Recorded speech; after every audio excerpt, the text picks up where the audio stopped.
Olá, amigos. Estamos aqui mais uma vez para o nosso estudo em grupo do livro Nosso Lar. Vamos estudar hoje o capítulo 40. Quem semeia, colherá.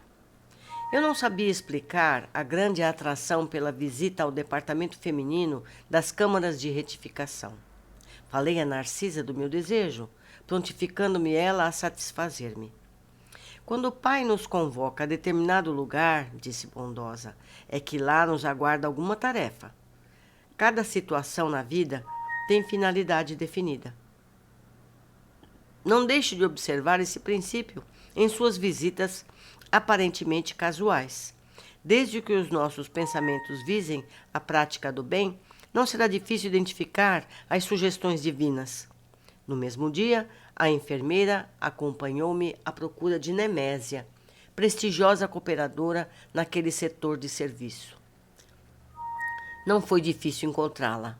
Filas de leitos, muito alvos e bem cuidados, exibiam mulheres que mais se assemelhavam a frangalhos humanos. Aqui e ali, gemidos lacinantes, acolá angustiosas exclamações. Nemésia, que se caracterizava pela mesma generosidade de Narcisa, falou com bondade. O amigo deve estar agora habituado a estes cenários. No departamento masculino, a situação é quase a mesma. E fazendo um gesto significativo, a companheira acentuou. Narcisa, faça o obséquio de acompanhar nosso irmão e mostrar os serviços que julgar convenientes ao aprendizado dele. Fiquem à vontade. Minha amiga e eu comentávamos a vaidade humana, sempre atida aos prazeres físicos, enumerando observações e ensinamentos, quando atingimos o pavilhão 7. Localizava-se ali algumas dezenas de mulheres em leitos separados um, a regular distância. Estudava eu a fisionomia das enfermas quando fixei alguém que me despertou mais viva atenção. Quem seria aquela mulher amargurada, de aparência original? Velhice que parecia prematura, tipificava-lhe o semblante, em cujos lábios pairava um rito, misto de ironia e resignação. Os olhos embaciados e tristes mostravam-se defeituosos. Memória inquieta, coração oprimido, em poucos instantes localizei-a no passado. Era Elisa, aquela mesma Elisa que conhecera nos tempos de rapaz. Estava modificada pelo sofrimento, mas não podia ter quaisquer dúvidas. Lembrei-me perfeitamente o dia em que ela, humildemente, penetrava em nossa casa, levada por velha amiga de minha mãe, que aceitou as recomendações trazidas, admitindo-a para os serviços domésticos. A princípio, o ritmo comum, nada de extraordinário. Depois, a intimidade excessiva de quem abusa da faculdade de mandar e da condição de servir alguém. Elisa pareceu-me bastante leviana, e quanto a sós comigo, comentava sem escrúpulo certas aventuras de sua mocidade, agravando com isso a irreflexão de nossos pensamentos. Recordei o dia em que a minha genitora me chamou a conselhos justos. Aquela intimidade, dizia, não ficava bem. Era razoável que dispensássemos à serva generosidade afetuosa, mas convia pautar nossas relações com sadio critério. Entretanto, estouvadamente, levava eu muito longe a nossa camaradagem. Sob enorme angústia moral, abandonou Elisa mais tarde a nossa casa, sem coragem de me lançar no rosto qualquer acusação. E o tempo passou, reduzindo o fato, em meu pensamento, a episódio fortuito da existência humana. No entanto, o episódio, como alguma coisa da vida, estava também vivo. À minha frente, tinha Elisa agora, vencida e humilhada. Por onde tivera a mísera criatura tão cedo atirada ao doloroso capítulo de sofrimento? De onde vinha? Ah, naquele caso, não me defrontava o Silveira, perto de quem pudera repartir o débito com meu pai. A dívida agora era inteiramente minha. Cheguei a tremer, envergonhado da exumação daquelas reminiscências, mas qual criança ansiosa de perdão pelas faltas cometidas, dirigi-me a Narcisa, pedindo orientação. Eu mesmo me admirava da confiança que aquelas santas mulheres me inspiravam. Talvez nunca tivesse coragem de pedir ao ministro Clarencio as elucidações que pedira à mãe de Lísias. E possivelmente outra seria minha conduta naquele instante se tivesse Tobias ao meu lado. considerando que a mulher, generosa e cristã, é sempre mãe. Voltei-me para a enfermeira, confiando mais do que nunca. Narcisa, pelo olhar que me endereçou, parecia tudo compreender. Comecei a falar, contendo o pranto, mas a certa altura da confissão penosa, minha amiga obtemperou. Não precisa continuar. Adivinho o epílogo dessa história. Não se entregue a pensamentos destrutivos. Conheço o seu martírio moral, de experiência própria. Entretanto, se o Senhor permitiu que se reencontrasse agora com essa irmã, é que já o considera em condições de resgatar essa dívida. Vendo a minha indecisão, prosseguiu. Não tema. Aproxime-se dela, reconforte-a. Todos nós, meu irmão, encontramos no caminho os frutos do bem ou do mal que semeamos.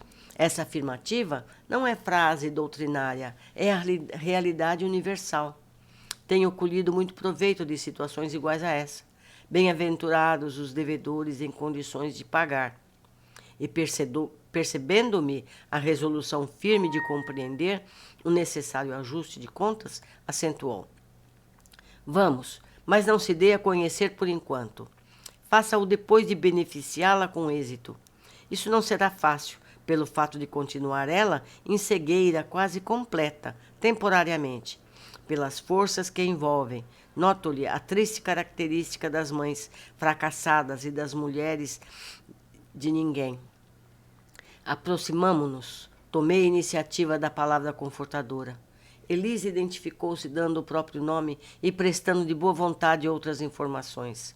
Havia 3 meses que fora recolhida às câmaras de retificação. Interessado em castigar a mim mesmo diante de Narcisa para que a lição me penetrasse na alma, com caracteres indeléveis perguntei. A sua história, Elisa, deve ter sofrido muito. Sentindo a inflexão afetuosa da pergunta, sorriu muito resignada e desabafou. Para que lembrar coisas tristes? As experiências dolorosas ensinam sempre, objetei.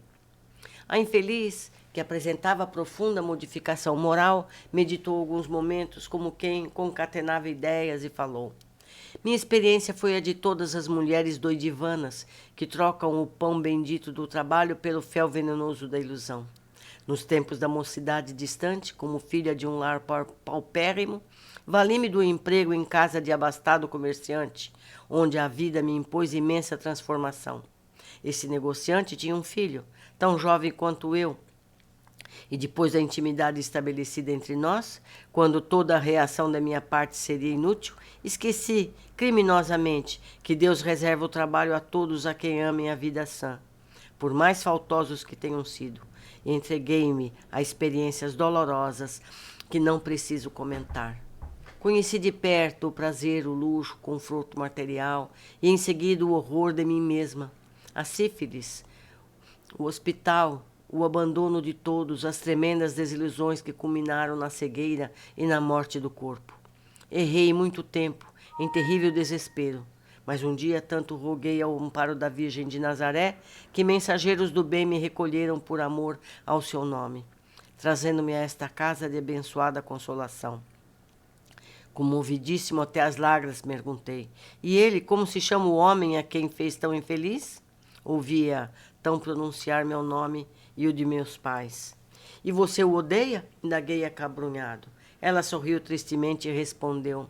No período do meu sofrimento anterior, amaldiçoava-lhe a lembrança, nutrindo por ele um ódio mortal. Mas a irmã Nemésia modificou-me. Para odiá-lo, tenho que odiar a mim mesma. No meu caso, a culpa deve ser repartida. Não devo, pois, recriminar ninguém. Aquela humildade sensibilizou-me. Tomei-lhe a destra sobre a qual, sem que pudesse evitar, rolou uma lágrima de arrependimento e remorso. Ouça, minha amiga, falei com emoção forte. Também eu me chamo André e preciso ajudá-la. Conte comigo doravante. E sua voz, disse Elisa ingenuamente, parece a dele. Pois bem, continuei comovido, até agora não tenho propriamente uma família em nosso lar, mas você será aqui a minha irmã do coração. Conte com o meu devotamento de amigo. No semblante da sofredora, um grande sorriso parecia uma grande luz. Como lhe sou grata, disse ela, enxugando as lágrimas. Há quantos anos ninguém me fala assim? nesse tom familiar, dando-me consolo de amizade sincera. Que Jesus o abençoe. Nesse instante, quando minhas lágrimas se fizeram mais abundantes, Narcisa tomou minhas mãos maternamente e repetiu: que Jesus o abençoe. Que lindo capítulo, como todos os outros. Vamos ver que observações temos. Percebemos nesse capítulo a importância das descobertas de André no que se refere aos relacionamentos. A opinião dele relativa à posse conjugal não incluía as aventuras juvenis, mas para a espiritualidade, todos os relacionamentos têm igual valor. Ele era responsável também pelo envolvimento com Elisa. Até mais, meus amigos. Até o próximo encontro.